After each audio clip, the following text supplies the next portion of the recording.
আপনি কি জানেন এমন একটি মেশিন আছে যা ভাবতে পারে, শিখতে পারে, লিখতে পারে, ছবি আঁকতে পারে, গাড়ি চালাতে পারে, রোগ নির্ণয় করতে পারে এবং মানুষের মতো কথাও বলতে পারে। এটি আর কোনো কল্পবিজ্ঞান নয়, এটাই কৃত্রিম বুদ্ধিমত্তা বা এআই।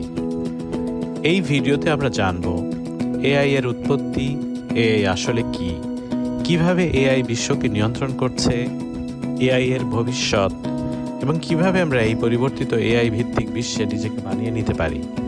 চলুন শুরু করা যাক। এআই এর উৎপত্তি।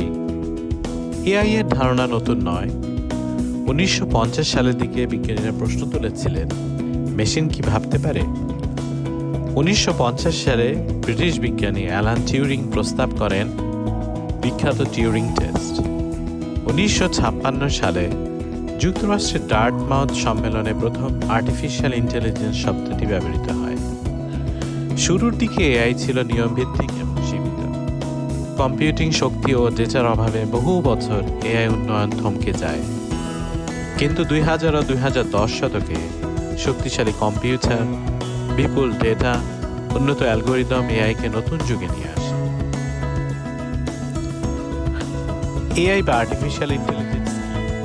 এআই হলো এমন এক প্রযুক্তি যেখানে মেশিন মানুষের মতো বুদ্ধিবৃত্তিক কাজ করতে পারে, যেমন শেখা, কথা ও ছবি চেনা, সিদ্ধান্ত নেওয়া, সমস্যা সমাধান, কন্টেন্ট তৈরি। এআই এর ধরন: ন্যারো এআই নির্দিষ্ট কাজের জন্য, জেনারেল এআই মানুষের মতো বুদ্ধি এখনো বাস্তবসম্মত নয়। এআই মূলত কাজ করে machine learning, deep learning, neural নেটওয়ার্কের মাধ্যমে। সহজভাবে বললে এআই ডেটা থেকে শেখে এবং সময়ের সাথে তা উন্নত হয়। কিভাবে এআই বিশ্বকে নিয়ন্ত্রণ করছে? আজ এআই আমাদের চারপাশে সর্বত্র।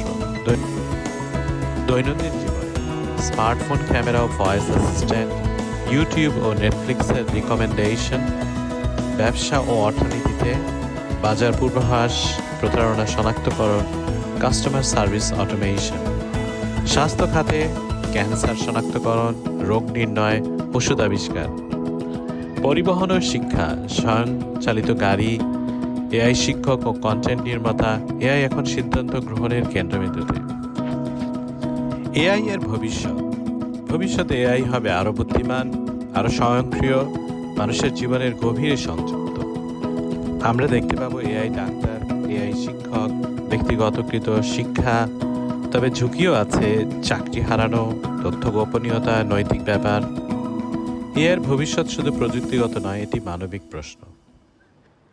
প্রশ্ন হচ্ছে এআই যুগে কিভাবে নিজেকে মানিয়ে নিব। এআই মানুষকে পুরোপুরি প্রতিস্থাপন করতে পারবে না। এআই ব্যবহারকারী মানুষই অন্যকে প্রতিস্থাপন করবে। আমাদেরকে যেটা করতে হবে তা হচ্ছে এআই ও ডিজিটাল দক্ষতা শেখা, সৃজনশীলতা ও মানবিক দক্ষতা বাড়ানো, এআইকে সহযোগী হিসেবে ব্যবহার করা। ভবিষ্যতের কাজ হবে মানুষ এবং এআইকে একসাথে কাজ করা। উপসংহারে বলা যায়, এআই শত্রু নয়, এআই একটি শক্তিশালী হাতিয়ার। প্রশ্ন হলো, আমরা কি এআইকে দায়িত্বশীলভাবে পরিচালনা করতে প্রস্তুত? সঠিকভাবে ব্যবহার করলে এআই মানব জাতিকে নতুন উচ্চতায়